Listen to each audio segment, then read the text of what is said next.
Hi there. I recently got a question about how did I start TNR in the city that I am living in.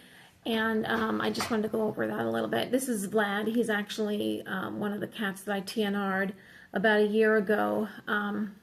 He's actually the cat in, I think it's from Tomcat to House Cat. He wasn't really thriving in the colony, so I ended up pulling him and taking him to the veterinarian, and he's got pretty severe stomatitis and he's FIV positive.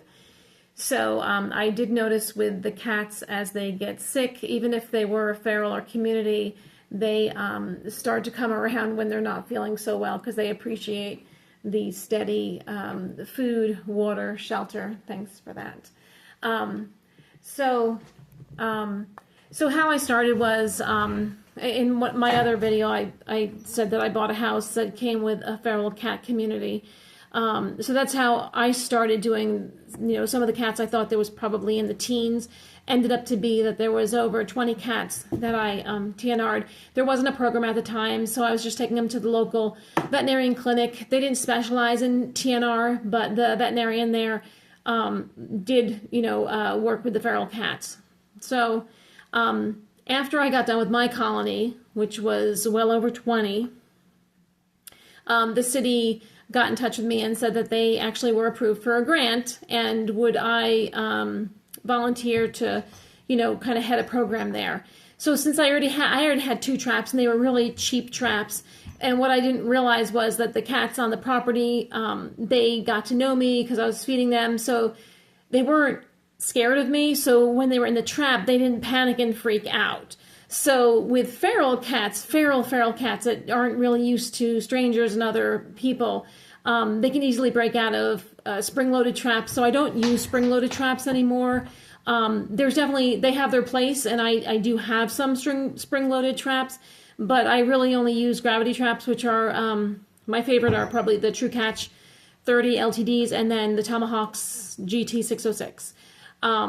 Although the True Catch Fat Cat trap is quickly becoming one of my favorites because it's so versatile. It's just heavy, and it's TNR is backbreaking, so the less weight the traps are, the better. So I probably shouldn't move towards Fat Cat trap just because they do way more. Anyway, so when I got in touch with the clinic who agreed to do the, the TNR cats, they said they wanted like 15 cats at a time, and I was used to trapping 1 or 2 at a time, and I didn't have 15 traps. So I was like, well, can't I just bring in a couple of cats every few days? And they said, no, bring us 15. So I had a scramble. I ended up borrowing some traps, and that's where I found that spring-loaded traps aren't recommended for TNR because I had several cats escape. A couple of them were in people's houses because I had dropped off the traps. They trapped the cats after I showed them how, and then I told them put them inside the house, cover them with a blanket so that they don't panic when they see me. Of course, I walk into the house and the cats aren't covered, and they see me, and then they panic, and then they, just like a bullet, they, a couple of different situations. This one in particular was in this woman's house, and it got out, and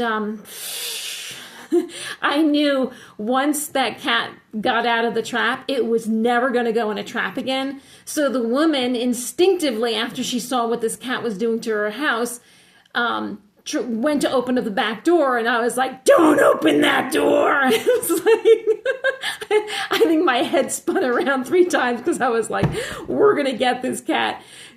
I did get the cat. It ended up in her laundry room, so I was able to lock myself and the cat in her laundry room after this cat just destroyed her house. It took down curtains, blinds, it hit the ceiling fans. It was just like a ping pong ball all over her home. So it went into the laundry room, it went into the tub washer, and I was able to, I still had the spring-loaded trap, so I had to work with a spring-loaded trap and put it on top of the dryer and completely take a sheet, cover everything except for the washing machine, and then with a stick, I was just kind of agitating the cat to make it leave, make it make it jump out, and it did. It jumped into the trap, and then I was able to quickly secure it with zip ties. The second time a cat got loose, I was driving in my car after I had trapped. It was 3. It was a mom and her 2 kittens, and the kittens were probably about 6 or 7 months old. So I look in the rearview mirror and I see a cat flying around the car. So I was like, great. So I had to drive back to the location that I trapped the cat, because I was afraid if I got out of the car anywhere else that the cat would be in a location it didn't know, and that's like instant death for a cat, for, you know, to be dropped in an area that I don't know. So I was able to squeeze out of the car after I pulled back into the parking lot where I had originally trapped this cat. A handyman on the site helped me. He happened to have thick leather gloves on him, and we're both, I have a Kia Soul, so it's not a huge car, it's just like a compact SUV. The 2 of us are crawling around the car trying to get this cat back in the trap. We did it. Probably took about a half an hour. But I was really cursing spring-loaded traps that day. It was just 2 cats in the same day. So I don't use spring-loaded traps when I'm trapping. I use them for trap training. And if it's like a community cat where they're not so afraid of people, I may have the people who are trap training use it then as a trap. And I actually just did that very recently with a cat that took about 3 months of trap training because it was just so cautious of regular traps. So anyway, so I was asked to bring in, 15 cats at a time. That first time after borrowing a bunch of spring loads, I was like, well, if I want to continue to do this and there's a grant covering it, I'm going to foot the bill and invest in some traps, because I can't afford to get bit, scratched, lose an eye, and people's homes, just the damage that this cat did to this poor woman's house. It was, unbelievable, and I wouldn't let her open the door to let the cat out. So, anyway, it ended up okay. Her son came over and helped her clean up the mess. So then I ended up purchasing some traps, and I was encouraging other people to, purchase some traps to help, offset the cost. In the beginning, no one was really seeing the benefit of purchasing a trap, which to me, since I paid for all of my own cats to be TNR'd, it was like a no-brainer, because if you buy a $90 trap, which is a True Catch 30 LTD, then you can use that trap over and over and over again. And with the grant paying for TNR, it's only costing you the cost of a trap. So you could just use that trap repeatedly. So I did eventually have a few people who saw the benefit in that and bought themselves a couple of traps. And now that alleviates me from buying more traps, which is fantastic. So every time, those people who have their own traps have a guaranteed spot in the transport, because they have their own traps, and I didn't have to go out and purchase more traps so they can get their colony TNR'd. I guess what I would do if you were trying to start, sorry, I'm so distracted, so all over the place, hard to follow, apologize.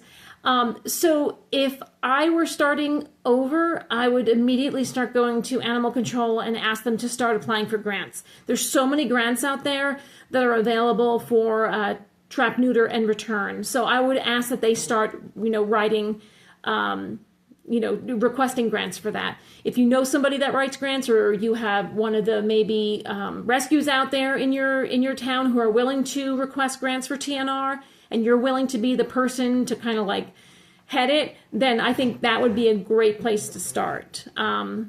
So that's where I would start. And if people can chip in and buy traps, that would be best case scenario. If not, just doing 2 at a time, you can get an entire colony done. And that's how I did it. I did it, since I was paying out of pocket, I just couldn't afford to bring 25 cats in at once. So I brought in 1 to 2 cats every couple of weeks. And there's ways to selectively trap, and I'm going to go over that, all that specialty ways of trapping. I can go over that in a different video with the traps and cats. But for this one, I just want to stick to just starting your own TNR project in your own town. Highly recommend it. I am willing to help anybody, guide anybody. If you want to reach out to me, I will give you as much guidance as possible.